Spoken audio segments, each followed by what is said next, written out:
Hi everyone, I'm excited to share with you a special moment from earlier this year when I was at the Salone Antiriciclaggio 2024. This was the National Anti-Money Laundering Conference taking place in Milan. During this event, I had the honor of representing Symphony Eye in front of a live audience of about 600 professionals in our industry, and I spoke there about how AI can transform the suspicious activity reporting process, and I also share some of my own experience in financial crime and discuss with the audience the challenges that I've seen across various roles that I worked during my career. So a big thank you to Symphony Eye for giving me this opportunity to speak there, and a special thank you to SGR Compliance and their team for organizing such a great event.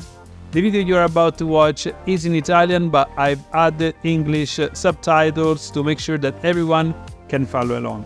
I hope you will enjoy it, so let's jump right into today's video.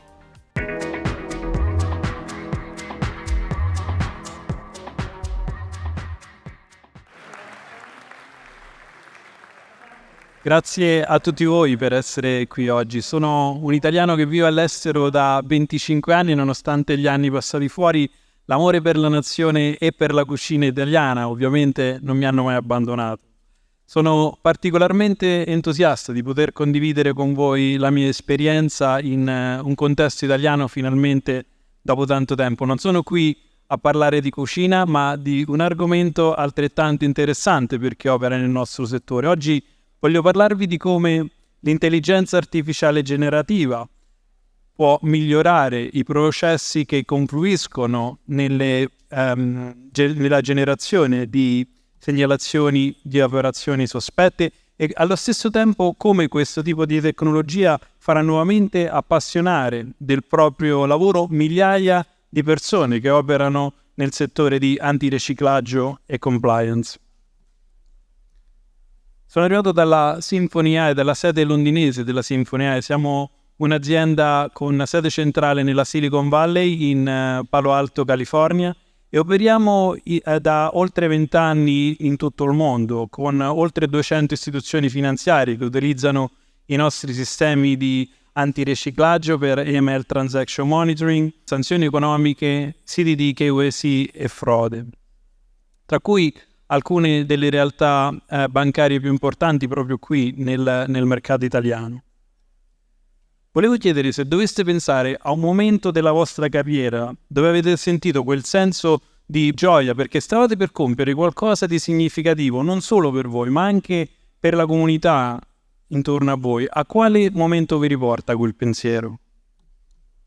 Per me questo accadde nel 2010, quando entrai per la prima volta nel settore bancario. Iniziai a lavorare per una delle più grandi istituzioni finanziarie statunitensi come Sanction Screening Officer, quindi il mio ruolo comportava la revisione appunto dei pagamenti per assicurarci che non ci fossero delle esposizioni a sanzioni economiche. Ero particolarmente orgoglioso di poter fare questo ruolo, in quanto sapevo che con il mio lavoro avrei bloccato delle transazioni che sarebbero state altrimenti finalizzate al finanziamento del terrorismo, al traffico internazionale di armi, di sostanze illecite, tutte queste altre infrazioni penali che sono appunto connesse alle sanzioni economiche e che richiedono l'intervento di sanzioni economiche. Purtroppo l'entusiasmo iniziale andò pian piano a dissolversi quando dovetti confrontarmi con una delle problematiche più grandi, i volumi dei falsi positivi. Oggi già se ne è parlato in diversi interventi. Questi grandi volumi di transazioni che devono essere rivisti e sostanzialmente non hanno poi alcun rischio al loro interno. Con gli anni ho visto che questo problema non è delineato al settore di sanzioni economiche, ma anche i nostri colleghi che lavorano in antiriciclaggio, quindi nello specifico in AML Transaction Monitoring, subiscono anche loro purtroppo grandissimi volumi di falsi positivi.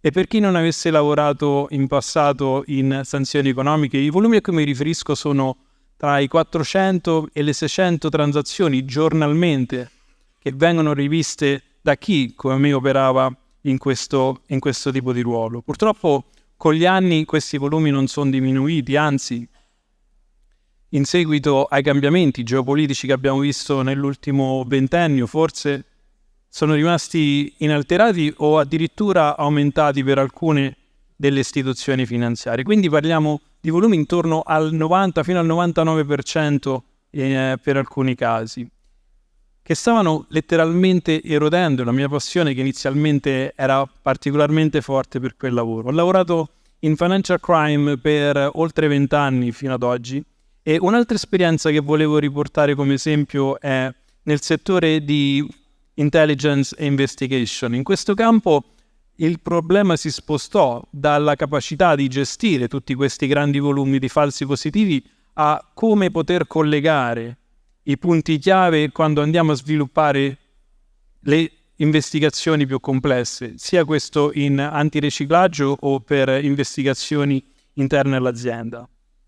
Era particolarmente difficile per collegare questi punti per la mancanza o a volte l'attendibilità dei dati che sono forniti appunto ai dipartimenti che operano in questo settore. Quindi con gli anni stavo capendo che le cose dovevano e potevano essere fatte diversamente se effettivamente volevamo vedere dei risultati migliori per ridurre i rischi. Risultati migliori ovviamente non solo per le organizzazioni per cui lavoriamo, per il nostro settore, ma anche per tutte quelle persone che lavorano in ruoli a volte non particolarmente entusiasmanti. Quindi personalmente volevo contribuire a questo cambiamento, e c'è stato un cambiamento particolarmente importante nel settore delle tecnologie e non solo.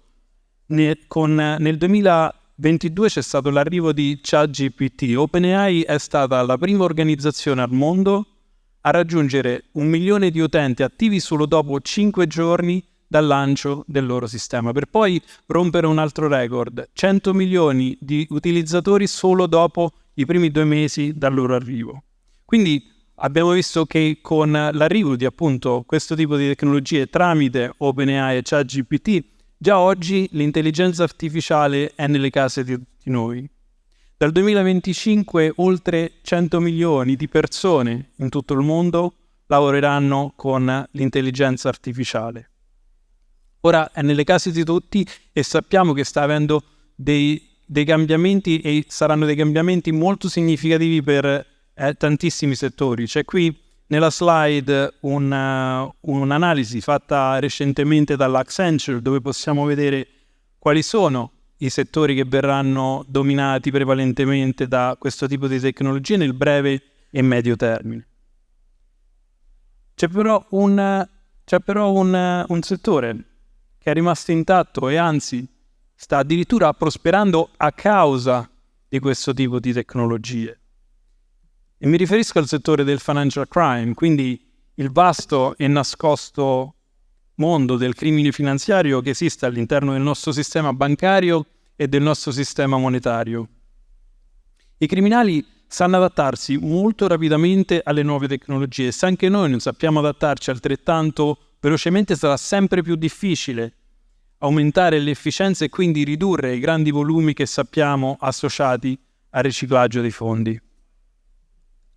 Ma se dovessi dirvi che già da oggi possiamo utilizzare e collaborare con un assistente in intelligenza artificiale per migliorare migliaia di lavori e di processi di lavoro e renderli quindi più efficienti. Quindi se potessimo ad esempio accedere automaticamente a dei riassunti per ricerche effettuate sul web, magari mentre lavoriamo ad un'indagine in antiriciclaggio o durante la stesura di una SOS, magari poter riassumere questi rischi, integrarli con altre parti dell'indagine e scrivere anche la narrativa che dobbiamo includere al termine delle nostre indagini e delle nostre investigazioni. Questo non fa più parte di un lontano futuro, anzi, nel ottobre 2023 Symphony AI ha lanciato Senza Investigation Hub, il primo sistema nel settore di financial crime che utilizza l'intelligenza artificiale generativa e l'intelligenza artificiale descrittiva per aiutare i nostri operatori per quello che riguarda le fasi di indagine, per la ricerca avanzata e per la produzione delle SOS. I criminali, abbiamo detto prima, che si muovono molto velocemente. Anche noi adesso possiamo farlo in seguito ai risultati che abbiamo visto con i primi clienti che hanno iniziato a utilizzare i nostri tipi di sistemi. ci sono stati dei miglioramenti fino al 70% per quello che riguarda l'efficienza e la velocità con cui riusciamo a sviluppare le nostre investigazioni. Quindi anche noi adesso, se vogliamo, possiamo accelerare e aumentare il passo nelle nostre investigazioni. Ho preparato un breve video per farvi vedere in un paio di minuti come Investigation Hub funziona. Questo video, per metterlo nel contesto, è visto dal punto di vista di un operatore che lavora nel settore di AML Transaction Monitoring. Quindi vedete che all'interno di Investigation Hub avremo dei rischi relativi al settore di AML Transaction Monitoring e il sistema di Investigation Hub non richiede un cambiamento dei vostri sistemi attualmente in uso, in quanto i rischi e i detection scenarios che già utilizzate andranno a confluire all'interno di Investigation Hub. Nella parte alta dello schermo vedete un sommario che viene creato in modo dinamico dal nostro sistema di intelligenza artificiale in base ai rischi appunto rilevati in AML Transaction Monitoring. In questo tipo di sommario l'operatore avrà modo di capire quali sono i rischi attualmente in uso per questo cliente, quali sono le generalità del cliente e appunto velocemente mettere in prospettiva il tipo di investigazione che vorrà rivedere. Faccio partire il video dove vedrete nella prima pagina abbiamo anche i detection scenarios appunto che sono scaturiti dal vostro sistema, ad esempio di AML Transaction Monitoring, le transazioni che sono connesse a quei detection scenarios che possiamo decidere se metterle o meno inserirle o meno all'interno della nostra investigazione. Quindi quando vedete add to narrative stiamo aggiungendo quelle transazioni per poi poter comunicare con il sistema in modo diretto. Qui vedete stiamo facendo un tipo di domanda piuttosto complessa. Al sistema stiamo chiedendo di mostrare i depositi sotto $1.000 entro una settimana, seguiti poi da un prelievo o un trasferimento per una somma simile. Qui Investigation Hub ci riporta i risultati sia a livello di transazioni che in modo grafico. Possiamo poi utilizzare questo tipo di tecnologia anche per effettuare delle ricerche web. In questo caso Investigation Hub andrà a ricercare i parametri di ricerca sul web, capire quali di questi hanno un'effettiva rilevanza nel settore di financial crime e antiriciclaggio. Ovviamente possiamo avere i link, ma addirittura dei riepiloghi delle pagine trovate per poi decidere quali di questi inserire o meno all'interno della nostra indagine.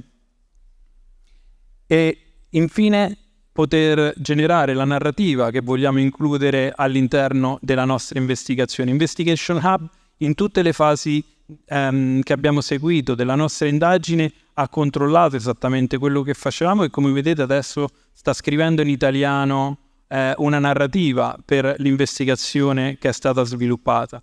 Il sistema di Generative AI che utilizziamo è collegato all'LLM di OpenAI, quindi è piuttosto complesso e riesce a scrivere in qualsiasi lingua, a parte l'italiano e l'inglese ovviamente. E da qui poter passare alla fase successiva, che è quindi appunto la parte delle generazioni per le segnalazioni di operazioni sospette. Possiamo determinare quali detection scenarios, quali transazioni includere all'interno delle nostre SOS e ovviamente utilizzare anche l'intelligenza artificiale generativa per scrivere la narrativa che vogliamo includere all'interno delle SOS. La narrativa che può essere determinata anche in linea agli standard, ai formati della vostra istituzione finanziaria, ad esempio se c'è stato un formato già predefinito che volete utilizzare per come scrivere le SOS, uno stile particolare, all'interno di Investigation Hub possiamo caricare appunto magari le 50-100 SOS da voi scelte per replicare lo stesso formato e mantenere una costanza nella produzione delle SOS che vengono generate. Inoltre questo sistema può anche essere utilizzato come trainer, in quanto se c'è un workflow, un percorso di lavoro che è già stato determinato e volete che i vostri investigatori seguano dal momento iniziale, quindi da quando un alert viene generato, fino al momento della produzione delle SOS, Investigation Hub può appunto guidare l'operatore e venire utilizzata anche per accelerare il percorso di apprendimento per coloro che magari sono da poco entrati nella vostra organizzazione. E il tutto con i più alti standard di sicurezza dei dati, garantendo ovviamente che le informazioni confidenziali dei vostri clienti rimangano sempre protette. Con questo tipo di tecnologie siamo riusciti a aumentare il livello di efficienza, aumentare il livello di efficacia, ma anche a migliorare la quotidianità lavorativa di chi opera nel nostro settore. Il senso di realizzazione, andiamo anche a lavorare su questo aspetto particolarmente importante che ha acceso la motivazione che inizialmente avevamo quando abbiamo iniziato questo percorso professionale in financial crime e compliance. E concludo dicendo che lavorando insieme oggi con questo tipo di tecnologia possiamo essere più vicini a un sistema finanziario più sicuro e allo stesso tempo sviluppare le nostre carriere in compliance e in antiriciclaggio con entusiasmo e con passione. Grazie.